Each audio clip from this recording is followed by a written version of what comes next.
విజయం వైసీపీ ఓటమి పార్టీలు అనుసరించాల్సిన వ్యూహం ఏంటి? ఈ ఎమ్మెల్సీ ఎన్నికల్లో మూడింట 2 టీడీపీ విజయం సాధించిందని వైసీపీకి ఒక ఎదురు దెబ్బ. చాలా కీలకమైనటువంటి పరిణామాలు చోటు చేసుకున్నాయి.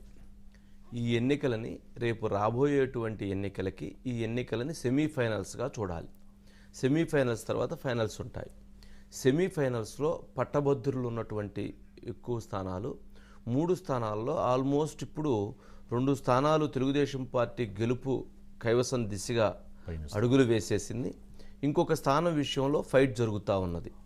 ఎక్కడ రాయలసీమకు సంబంధించి అంటే ఆల్మోస్ట్ 2 స్థానాలు పూర్తిగా, మరొక స్థానం ఫైట్లో ఉన్న నేపథ్యం చూస్తే ఖచ్చితంగా తెలుగుదేశం పార్టీ విజయ దుందుబి మోగించింది. దీనికి ఒక చిన్న ఎనాలిసిస్ని మనం చెప్పాలి.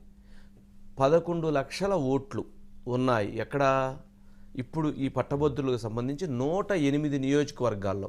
ఇది సెమీఫైనల్స్ ఎందుకు అన్నాను అనే దానికి ఇది ఒక నిదర్శనం. నేను చెప్పే ఎగ్జాంపుల్ 108 నియోజకవర్గాల్లో ఈ ఎలక్షన్లు జరిగినాయి. 108 నియోజకవర్గాల్లో 11 లక్షల ఓట్లు ఉన్నాయి. అందులో 8,50,000 పైన ఓట్లు పోలయ్యాయి. ఓట్లు పోలైతే తెలుగుదేశం పార్టీకి ఆల్మోస్ట్ 49% వరకు వాళ్ళకి ఓటింగ్ రావటం జరిగింది. అంటే 4,20,000 4,40,000 మధ్యలో వాళ్ళు ఇప్పుడు ఓటింగ్ ఉన్నది వాళ్ళది. అంటే 440,000 ఓట్స్ వాళ్ళకి పోలేని, అంటే 49%.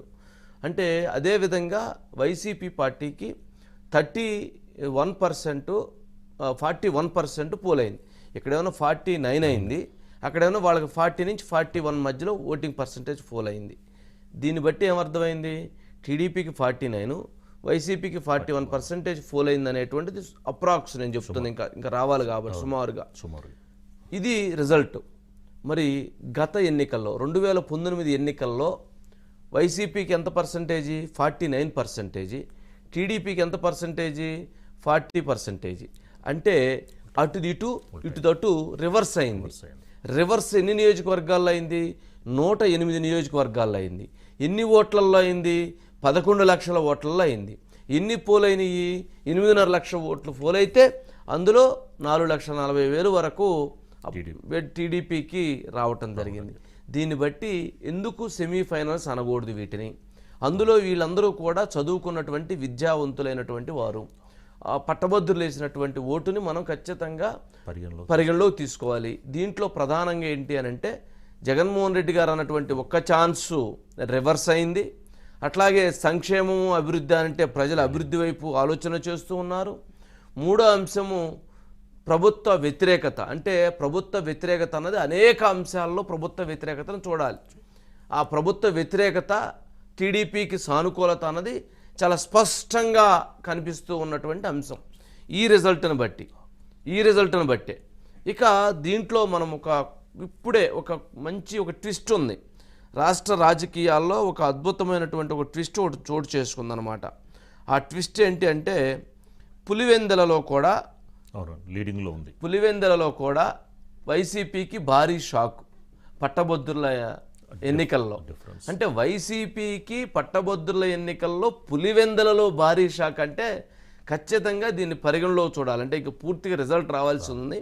ఇప్పటి వరకు వచ్చినటువంటి ఆ సమాచారం ప్రకారంగా టీడీపీకి 4,323 ఓట్లు వస్తే వైఎస్ఆర్సీపీకి 2,120 ఓట్లు వచ్చినాయి. ఇతరులకు 123 ఓట్లు వచ్చినాయి. అంటే దాదాపు డబల్ ఓట్లు పులివెందులలో. ఎవరన్నా ఎక్స్పెక్ట్ చేస్తామండి? ఎవరన్నా ఆలోచించగలుగుతామా? ఎక్కడ ఏది ఎలా ఉన్నా కానీ పులివెందులలో వన్ సైడ్ ఎలక్షన్ ఉంటుంది అనుకుంటారు. అలాంటి పులివెందులలో కూడా పట్టభద్రులు జగన్మోహన్ రెడ్డి గారిని వ్యతిరేకించి అక్కడ ఓటుని టీడీపీకి ట్రాన్స్ఫర్ చేసి ఓటు వేయటం జరిగింది. ఇక అంటే మరి వాళ్ళు ఏమంటున్నారు? కుప్పంలో చంద్రబాబు నాయుడు గారిని ఓడిస్తామంటారు, కుప్పంలో చంద్రబాబు నాయుడు గారిని పరిగెత్తిస్తామంటారు, కుప్పంలో చంద్రబాబు నాయుడు గారు ఈసారి ఓటమి తప్పదు అంటారు. మరి అక్కడ గెలిచినటువంటి వైసీపీ అభ్యర్థికి మంత్రి ఇస్తాం, ఓడించాలంటారు. మరి కుప్పంలో ఓడించాలనుకున్నటువంటి వైసీపీకి పులివెందులలో ఈరోజు డబల్ అంటే 4,323 ఓట్లు టీడీపీకి వచ్చి 2,120 ఓట్లు వైసీపీకి వచ్చినాయి. అంటే అక్కడ పులివెందులలో ఓటమి చవి చూసినట్లుగానే భావించాల్సి ఉంటుంది.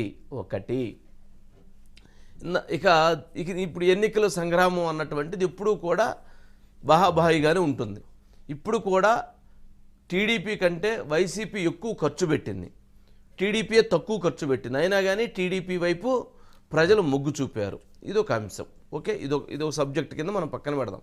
ఇక సెకండ్ సబ్జెక్ట్, దీంట్లో తెలుగుదేశం పార్టీ 2 గెలిచి 3వ దాంట్లో గెలుపు దిశగా ఫైటింగ్లో ఉన్న నేపథ్యంలో తెలుగుదేశం పార్టీ ఈ గెలుపుని బలుపనుకుంటే ఈ వాపుని చాలా ప్రమాదం అవుతుంది. ఇక్కడి నుంచి అత్యంత జాగ్రత్తగా, అత్యంత బాధ్యతతో ఎక్కువ శ్రమించి పనిచేస్తే వారికి ఈ రిజల్టు 1 ఇయర్ తర్వాత వచ్చేటువంటి జనరల్ ఎలక్షన్స్లో వాళ్ళు ఖచ్చితంగా గెలవటానికి అవకాశం ఉంటుంది.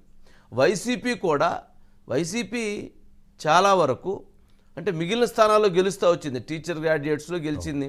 దానికి రీజన్ వాళ్ళ మధ్యలో అక్కడ ఉన్నటువంటి యూనియన్స్ మధ్య స్ప్లిట్ అవటం, వీళ్ళకి అనుకూల ఓటు రావటం, అట్లాగే ప్రైవేటు ఉపాధ్యాయులు ఎవరైతే ఉన్నారో వాళ్ళందరిని చేర్పించి వాళ్ళ ఓట్లు పట్టడం, ఇలా వాళ్ళు వన్ సైడ్గా వాళ్ళకు కూడా వచ్చింది.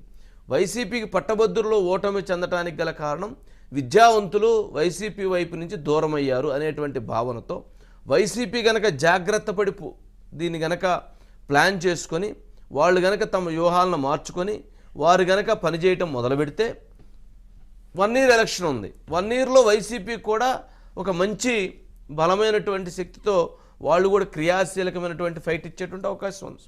వైసీపీకి ఛాన్సెస్ ఏం తక్కువ ఏం లేవు.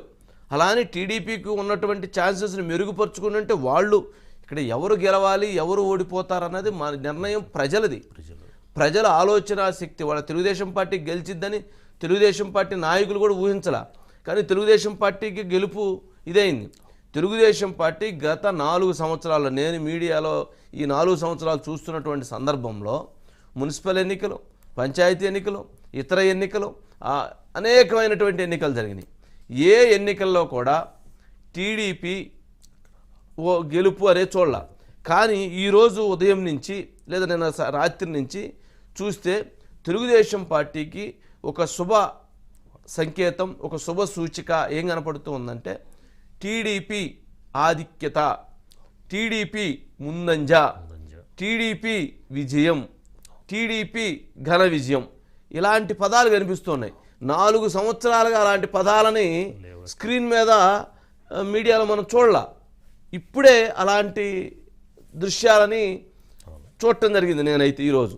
అంటే వాళ్ళకు ఒక పాజిటివ్ సైన్, వాళ్ళ కార్యకర్తలకి వాళ్ళ నాయకులకి ఒక మనోధైర్యం, ఒక బలాన్ని ఇవ్వటం జరిగింది. ఇక్కడ ఈ తెలుగుదేశం పార్టీ స్థానాలు గెలవటం వెనక చంద్రబాబు నాయుడు గారి వ్యూహం చాలా బలంగా ఉందని సమాచారం. ఎలా అంటే దీంట్లో ఆయన వ్యూహమేనట. అంటే ఇటువైపు వైసీపీ మనీ పవర్ని, మజిల్ పవర్ని రెండిటిని ఉపయోగించి వాళ్ళు ఎలక్షన్లు చేస్తూ ఉంటే చంద్రబాబు నాయుడు గారు మనీని వాళ్ళు ఎక్కడి నుంచి వాళ్ళు డంప్ చేయలేదు. ఈసారి అభ్యర్థులు ఏదో కొద్ది ఖర్చు పెట్టుకున్నారు తప్ప ఇక్కడ నుంచి ఆయన ఓన్లీ స్ట్రాటజీని మాత్రం ఇంప్లిమెంట్ చేశాడు. ఎలా ప్రజల్లో వ్యతిరేకత ఉంది, విద్యావంతులని మీరు ఈ అవకాశాన్ని మీరు వాళ్ళకి తెలియచేయండి, విద్యావంతుల్ని చైతన్యవంతుల్ని చేయండి, డబ్బులు తీసుకున్నంత మాత్రాన ఓటు వేస్తారని నమ్మకం లేదు. కావున మీరు ఆ రకంగా వాళ్ళని ఓటింగ్ని ఎలా టర్న్ చేసుకోవాలనేటువంటి దాని మీద దాదాపుగా ఒక 15 రోజులు విపరీతమైనటువంటి కసరత్తు చేస్తుంటే, విపరీతంగా టెలికాన్ఫరెన్స్లు వాళ్ళతో మాట్లాడటం ఎన్ని చేస్తూ ఉంటే పార్టీలో ఉన్నటువంటి నాయకులందరూ ఇది ఎందుకు గెలవందానికి ఎందుకు చంద్రబాబు నాయుడు గారు ఈ రకంగా మీద ఒత్తిడి చేస్తున్నారని, లేదా ఇవన్నీ అసలు ఎలా ఇది మనము డబ్బులు ఖర్చు పెట్టకుండా ఎలా గెలుస్తామని, ఇలాంటి రకరకాలైనటువంటి అభిప్రాయాలని, రకరకాలైన విమర్శలని పార్టీలో ఉన్నటువంటి వాళ్ళే చంద్రబాబు నాయుడు గారి గురించి మాట్లాడుకున్నారు. కానీ చంద్రబాబు నాయుడు గారు అనుకున్నటువంటి వ్యూహమే ఫలించింది. కమ్యూనిస్టులతో పొత్తుద్దని పార్టీలో ఉన్నటువంటి క్రియాశీలమైన నాయకులు అబ్జెక్షన్ చేశారు, వద్దు కమ్యూనిస్టులతో పొత్తు అని. కానీ చంద్రబాబు నాయుడు గారు బలవంతంగా వాళ్ళు అలిగినప్పటికీ కూడా కమ్యూనిస్టులతో పొత్తు పెట్టారు. పొత్తు పెట్టి మీకు పీడీఎఫ్కి మీకు ఒక ఓటు వేస్తాము, సెకండ్ ప్రాధాన్యత ఓటు మాకేంటంటే ఆ ఓటు ఇటు ట్రాన్స్ఫర్ అయ్యి వీళ్ళకి విజయానికి అనుకూలమైనటువంటి మెజారిటీ వచ్చేసింది. మరి ఎవరి వ్యూహం ఫలించింది? చంద్రబాబు నాయుడు గారి వ్యూహమే ఫలించింది. జగన్మోహన్ రెడ్డి గారి మనీ పవరు, మజిల్ పవరు, లేదా ఆయనకున్నటువంటి మంత్రులు, ఆయనకున్నటువంటి శాసనసభ్యులు, ఆయనకున్నటువంటి సలహాదారులు, ఆయనకున్నటువంటి అంటే బలగము, పార్టీకి సంబంధించిన ఇన్ఛార్జీలు, కో ఇన్ఛార్జీలు, ఇలా ఎంతోమంది ఆయనకు బలగం ఉంది. అంత బలగం ఉన్నప్పటికీ కూడా విజయం సాధించలేదు. జగన్మోహన్ రెడ్డి గారు ఓటమి చెందారు. చంద్రబాబు నాయుడు గారు ఎటువంటి అంటే పార్టీ బలం ఉంది, కానీ తన వ్యూహంతో తను గెలవగలిగారు. ఇది రేపు రాబోయేటువంటి ఎన్నికలకి సెమీఫైనల్స్గానే చూడాలి. ఎందుకని అంటున్నానంటే ఈ రిజల్ట్స్ అనేది ఖచ్చితంగా రేపు ఆ ఇంపాక్ట్ చూపిస్తాయి. ఇద్దరికీ కూడా సమయం ఉంది. తెలుగుదేశం పార్టీ ఇంకా క్షేత్రస్థాయిలోకి వెళ్ళి పనిచేసుకుంటే బలమైనటువంటి పోటీతో విజయం సాధించవచ్చు. వైసీపీ తమ లోపాలను తెలుసుకొని, వైసీపీ కనుక బలమైనటువంటి ఇంకా ఎక్కడైతే తమ విధానాలు తప్పు విధానాలు ఉన్నాయో వాటిని సరిచేసుకుని వాళ్ళు ముందుకెళ్తే వాళ్ళు ఫైట్ ఇస్తారు. ఫైనల్గా ప్రజలు న్యాయ నిర్ణేతలు. 3 రాజధానులు అన్నారు, ఉత్తరాంధ్రలో పరిగెత్తిచ్చారు. న్యాయ రాజధాని అన్నారు, అక్కడ కూడా పరిగెత్తిచ్చారు. ఎక్కడ దానికి ప్రజల్లో నుంచి అంటే పట్టభద్రులు అంటే చదువుకున్నటువంటి విద్యావంతుల్లోనే వాటి మీద అభిప్రాయాలు సానుకూలత లేకపోతే ఎలా ఎన్నికలను చూడాలి, ఎలాగా వీటిని విశ్లేషించుకోవాలి అంటే ప్రజల్లో ప్రభుత్వ విధానాలపైన, ప్రభుత్వ ఆలోచనలపైన, ప్రభుత్వ సంస్కరణలపైన పూర్తి వ్యతిరేకత ఉన్నది. అందుకని పెద్దగా చేయాల్సిన అవసరంలా.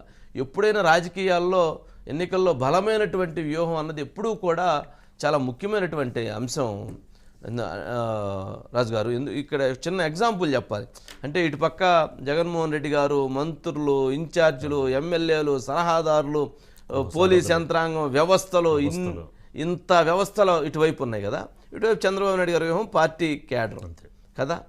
ఇక్కడ ఒక చిన్న ఎగ్జాంపుల్ ఏంటంటే 1982లో ఎన్టీ రామారావు గారు ఆ రోజు పార్టీ పెట్టి ఆయన చైతన్య రథం మీద యాత్ర చేస్తున్నటువంటి సమయంలో ఎన్టీ రామారావు అనే వ్యక్తిని ఓడించాలి, ఏముంది ఆ సినిమా నటుడు గ్లామర్ ముఖానికి కొద్దిగా రంగు పూసుకొని అనేది చేస్తుంటాడు, వీళ్ళ డ్రామా మాటలు, డ్రామా ట్రూప్ వ్యవహారాలు మీరు నమ్మొద్దని చెప్పేటువంటి క్రమంలో ఎట్లయినా కాంగ్రెస్ పార్టీ ఇక్కడ 42 స్థానాల్లో గెలవాలన్న ఉద్దేశంతో ఆ రోజు ఇందిరాగాంధీ ప్రత్యేకంగా, రాజీవ్ గాంధీ ప్రత్యేకంగా, ఈ మొత్తం ఎలక్షన్ ఇన్ఛార్జి ఎన్డీ తివారీ, అట్లాగే కేంద్రం నుంచి వచ్చినటువంటి కేంద్ర మంత్రులు 25 మంది ఇక్కడికి 25 మంది కేంద్ర మంత్రులు, అప్పట్లో ఉన్నటువంటి ఆంధ్రప్రదేశ్లో ఉన్నటువంటి Hema Congress party senior leaders అంటే కోట్ల విజయభాస్కర్ రెడ్డి గారు అంటే ఆ రోజు ఆయన ముఖ్యమంత్రి గారు, మొత్తం లీడర్స్, పెద్ద వ్యవస్థ అనమాట.